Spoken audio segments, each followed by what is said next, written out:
Hello, everyone. Well, it's not a bad thing for Zelensky to continue meeting with European allies and discussing possibilities for the ceasefire plan. My biggest question is, even if they come up with a plan, how are they going to enforce it? We already know. We already know from Putin, from Russia's Foreign Minister Lavrov, from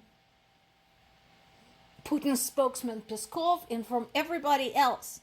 Russia is not interested in anything other than capitulation. So, if there is a plan for ceasefire, what are you going to do to implement it? Considering one side is a complete and total no-go on it. And again, I don't disagree that ceasefire would be a good starting point. And had we been dealing with somebody normal, we wouldn't have a war to begin with. But at least somebody semi-normal. Yes, this would be a good place to bring everybody to the negotiating table.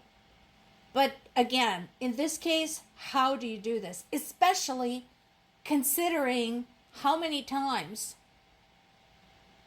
Ukraine had agreed to negotiate with Russia between 2014, the annexation of Crimea, and 2022, the full-scale invasion. How many times they agreed on a ceasefire and how many times it was almost immediately violated by Russia.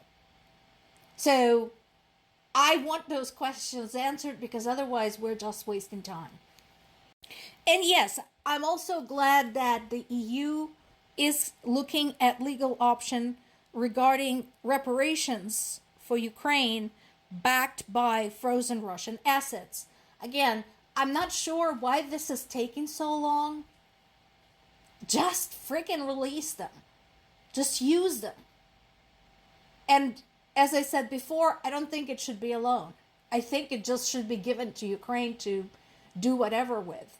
Because we know there's no freaking way we're going to force Russia to pay for the restoration of Ukraine if the war ever ends. It's not going to happen. The Nordic leaders have been outspoken about Russia being a threat, and Lithuanian President Gitanas Nausėda said that they're done playing footsie and that if another Russian object comes drifting into Lithuanian airspace, they're going to shoot it down, which I think is what should have been done to begin with. Of course, Lukashenko, Putin's favorite puppet, immediately said that, Lithuania is off its rocker and closing the border between Lithuania and Belarus was a completely stupid thing to do. You know what? If you want people to not close the border with you, stop dealing with dictators. And stop being one, because Lukashenko is one of those. He came to power once and stayed there. Now, Poland is considering reopening 2 border crossings with Belarus. I am checking on that with a friend of mine who lives in Poland to get a better feel for what is the argument. I understand that the reason cited was to be able to conduct local trade, but my concern is that considering Belarus connections with Russia, wouldn't that also present a security risk? This is something that is constantly brought up. We have to yield to Russia because it's so scary and it has nuclear weapons. Usually spoken by people who do not live in Ukraine, and who do not live in any of the countries that were invaded by Russia in the past. So this is a good article on the BBC website, and it dives into this question and how Russia is trying to terrorize Ukraine into making concessions, namely by what we have been covering over and over, the constant shelling of Ukrainian civilians. One of the Substack bloggers who lives in Ukraine yesterday posted a really good blog calling The Country That Never Sleeps, basically describing Ukraine as it is going through this day after day after day, with people being kept awake by the constant shelling. And once again, I am surprised that this question, whether Ukraine should fight to defend its very existence or yield to Russia, I'm surprised this question keeps coming up, because that tells me that people do not remember their own history. Imagine if this was World War II, and if somebody asked, well, should we fight Hitler or should we just let him have something and settle it, just so that he would stop killing people? Can you imagine that? Because that is what this question is like for the people of Ukraine and for people of many bordering countries. And Trump's stance of the whole, they just don't like each other is completely inappropriate. I once again would like to reiterate, Russia invaded Ukraine.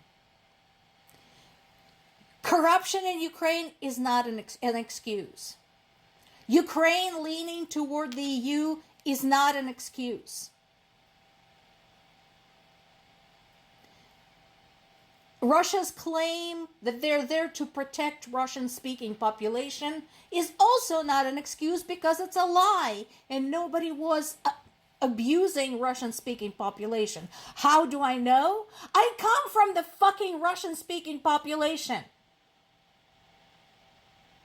So that is bullshit. There are many countries who are corrupt. There are many countries who change their course in favor of this or that ally. In no case is that an excuse to invade them. Because if that were the case, the United States should be fucking overrun right now.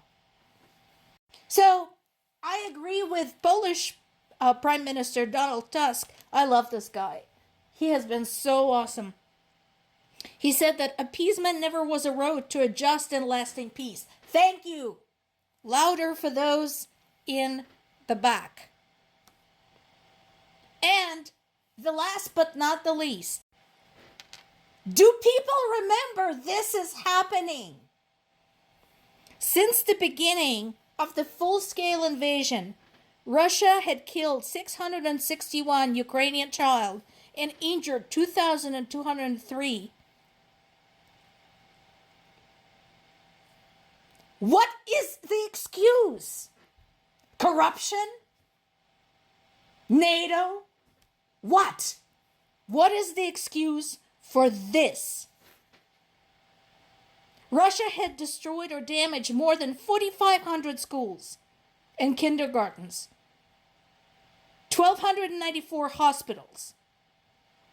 Plus, they kidnapped and deported more than 19,000.